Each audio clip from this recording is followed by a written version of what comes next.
Welcome to this Schooling Online production. This lesson will go through foundational skills that you will need to succeed in English for years 11 and 12. Knowing how to understand and respond to your texts is crucial to acing English. That's why these lessons will teach you how to unpack texts with ease and confidence. This video is part 2 of our 7-part Stage 6 English Essentials series that introduces you to a range of important skills that you'll need to succeed in Stage 6 English. Today, we'll be looking at Powering Through Prose, Lesson 1, which covers the big picture questions you need to ask when analysing prose fiction. Hold on, before we get started, we need to revise 3 important concepts that we discussed in Stage 4 and Stage 5. First, the context of the work. We need to consider both the societal context and the personal context of the author themselves. Next, the author's purpose. That is, what they are trying to convey throughout their text. Are they challenging or affirming aspects of their context? Finally, the genre of the work, which often influences the author's style. Each genre has its own set of conventions that most works will tend to follow. As we start to analyse some prose extracts, try to keep these 3 concepts in mind. How does the work reflect the author's context? What could this tell us about their purpose? And finally, how has the author's genre influenced the style that the author has used throughout the work to convey this purpose? All right, now it's time to jump into some analysis. Let's catch up to where we left off in Stage 5. We started off by looking at narrative structure, focusing on the basic linear structure as well as a couple of common variations like plot twists, cliffhangers, and flashbacks.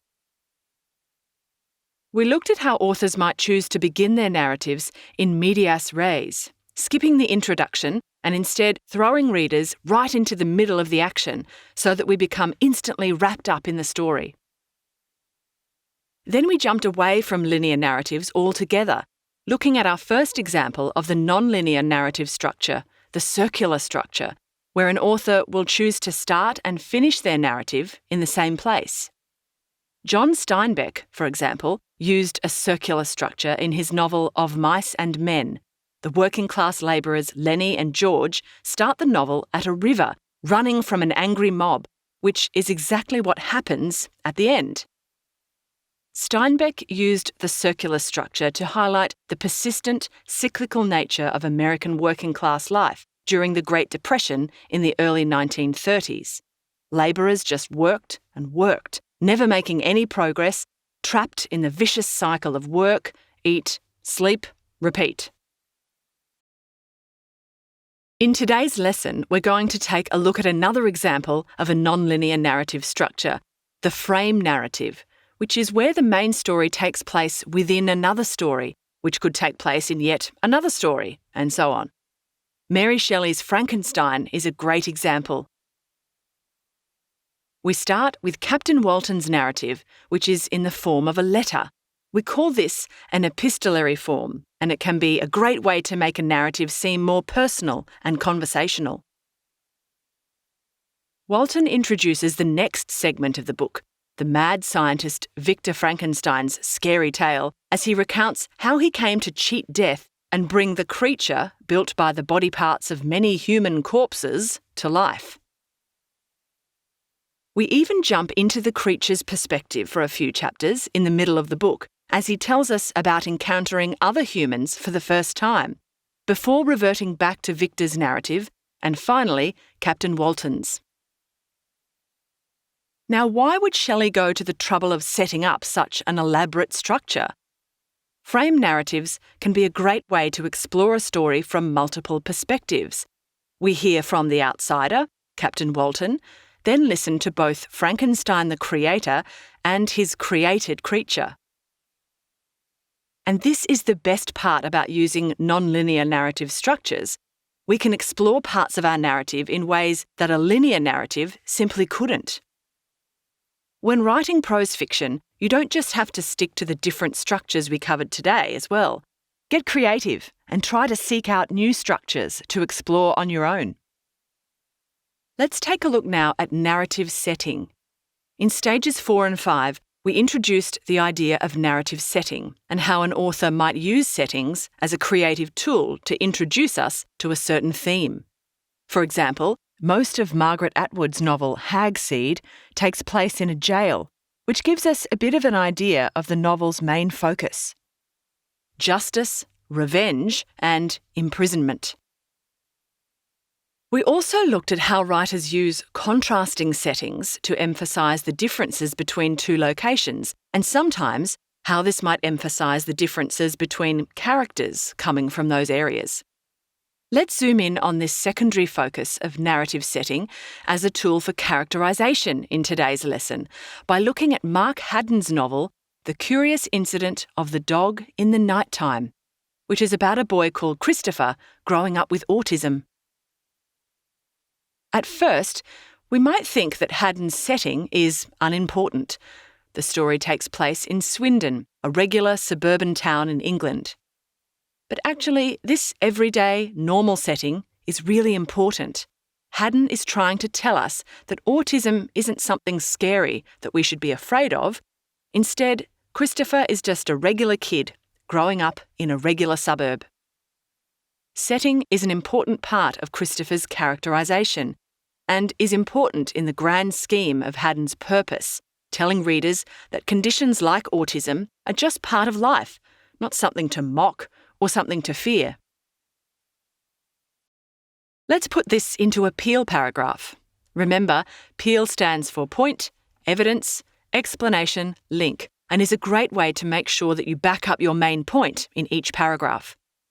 You might come across other paragraph methods like PETAL, which stands for point, evidence, technique, analysis and link, or TEAL, which stands for topic sentence, evidence, analysis and link. All these words are different ways of remembering the same essential paragraph structure, where you state your idea and explain evidence to prove your point. For now, let's use the Peel method. Our main point is that Haddon urges readers to reconsider how they view children growing up with behavioural conditions like autism. As evidence, we could say that he uses narrative setting to situate Christopher, a child growing up with autism, in a pretty normal suburban English town of Swindon. Next, we'd need to explain our evidence. This everyday setting characterises Christopher as just a regular kid, growing up in a regular suburb, teaching readers that they shouldn't tease or exclude children with autism. They are just as normal as anyone else. Finally, we'll need to link our analysis back to our main point. Thus, Haddon uses setting to normalise conditions like autism for his readers. Another big picture element that we need to look at is perspective. In stage 5, we looked at first person, where the author will write from the perspective of one of the characters, adding a personal touch to a narrative. You might remember the first-person perspective from Suzanne Collins' science fiction novel, The Hunger Games, which is written from the perspective of a 16-year-old girl, Katniss Everdeen, so we can see the impacts of her oppressive, futuristic society firsthand. Second person is the most immersive perspective because readers actually become part of the narrative itself, like in Edward Packard's novel series, Choose Your Own Adventure. We also looked at the third-person perspective, which is the most commonly used perspective in prose fiction, where the author will act as a third party, observing the actions of all the characters. Because this perspective is less personal than first person and less confrontational than second person, it is considered the most neutral, objective and reliable of the three, and has been used in everything, from Leo Tolstoy's giant 1,300-page novel War and Peace to J.R.R. Tolkien's novel series The Lord of the Rings. Then we dived deeper into the different forms of third-person narration, starting with third-person omniscient narration, which is when the narrator will see and know everything that happens in a story. This can be a great way of getting access into the internal world of a character's thoughts, which is usually just reserved for first person, whilst at the same time retaining the neutral, objective stance of the third-person narrator. We also looked at the objective narrator, which still maintains the bird's-eye view of an omniscient narrator, but can't actually dive into any particular character's thoughts. They still see everything that happens, but can't read any of the characters' minds, unlike the omniscient narrator. Next, we covered the subjective narrator, who doesn't have a bird's-eye view at all, and instead only has a limited perspective, following one character from an over-the-shoulder view. Subjective narrators, even though they lose the big-picture perspective of the omniscient and objective narrators, can still dive into the thoughts and emotions of the characters that they are following. Objective narrators are often used in the crime genre, as it can appear to be the most reliable form of narration, narrating exactly what happens without ever going into the thoughts and emotions that the subjective narrator looks at. On the other hand, this ability to discuss not only what happens, but how characters actually think and feel is why the subjective narrator is often used to explore the thoughts and motivations of a character in more detail. Now, even though a story might be written in third person, it's actually quite common for the main character to become a narrator at some point during the story when retelling events. We call this an internal narrator, as the character might only become a narrator for a portion of the book. Internal narration almost always involves a shift in perspective as we move from the author's third-person narration to the first-person perspective of the character as they tell us about an event or an experience. But when we move away from the objective style of the third person and toward the subjective experience of our first-person narrator, we introduce a new concept to our study of narration: reliability. At the beginning of Agatha Christie's novel, The Murder of Roger Ackroyd, our first-person narrator, Dr. Shepherd, describes the tragic events that took place during the night. Mrs. Ferrers died on the night of the 16th and 17th of September, a Thursday. I was sent for at 8 o'clock on the morning of Friday the 17th. There was nothing to be done. She had been dead some hours. Shepherd conveniently forgets to tell us that he was the murderer, something that we don't figure out for another 300 pages. Christie's novel is a fantastic example of an unreliable narrator who appears reliable until the final plot twist, forcing readers to question everything that Shepherd has told them when they finally realise who the killer really was.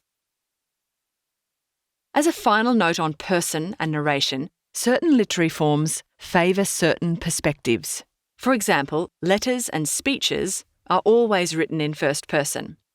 If a story requires the use of a whole range of different perspectives, switching between different forms might be a great way to explore all these different perspectives, just like Mary Shelley did in Frankenstein with the captain's first-person narration in 4 letters at the beginning of the novel, before switching to a conventional narrative form during Victor and the Creatures segments. Paying attention to the nuances of narrative perspective, then, can be a great way of analysing and understanding why an author might choose to use different literary forms throughout their work. Let's look at one last big picture element of prose before we finish today's lesson: characterisation. In Stage 5, we introduced you to the protagonist, the hero of the story, as well as the villain, who is known as the antagonist.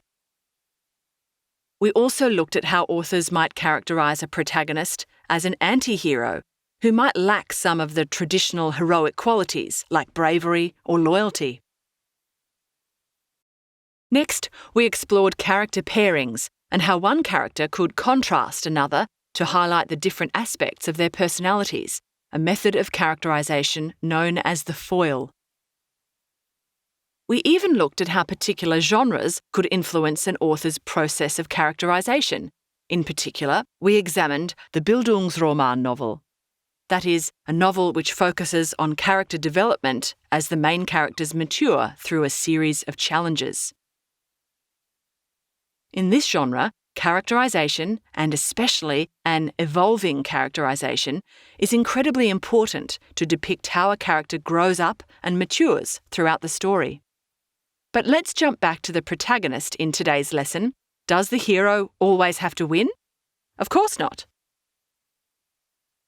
Sometimes a protagonist will have a tragic flaw, that is, a flawed personality trait known as an hamartia, which will lead to their tragic downfall.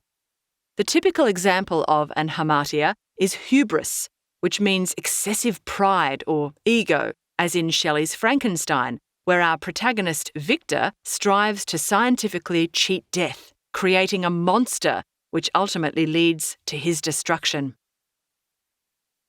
The hamartia is often used by writers to evoke pathos or pity towards the protagonist, as just one fatal mistake leads to an otherwise good protagonist's tragic downfall. In didactic works, which are works that try to teach us a moral lesson, the hamartia becomes a powerful teaching tool, such as in Shelley's Frankenstein, where Victor's hamartia of hubris was used to teach audiences that we shouldn't let our human arrogance overcome our respect for nature. An important plot device that accompanies the protagonist's hamartia is the anagnorisis, or moment of recognition. This occurs at the climax of a story, when the protagonist realises his own fatal flaw, leading to his downfall. One of the earliest examples of the anagnorisis in prose literature is from The Three Apples, a story contained in the 1001 Nights collection, otherwise known as the Arabian Nights. The protagonist, Jafar bin Yahya, is ordered to find the culprit behind a murder mystery in 3 days or face immediate execution. It is only after the 3 days that he has his anagnorisis, realising how his naive, trusting nature has caused him to overlook the real murderer, his own slave. Jafar's ignorance and naivety has led to his downfall, and the anagnorisis, as in most tragic literature, comes just a tad too late. And that brings us to the end of Powering Through Prose, Lesson 1. In this lesson, we looked at the big picture elements of analysing prose fiction, those being purpose, context, and genre, as well as narrative structure, setting, perspective, and characterisation. Now you're ready to decode a whole range of exciting narratives, and even come up with a few of your own.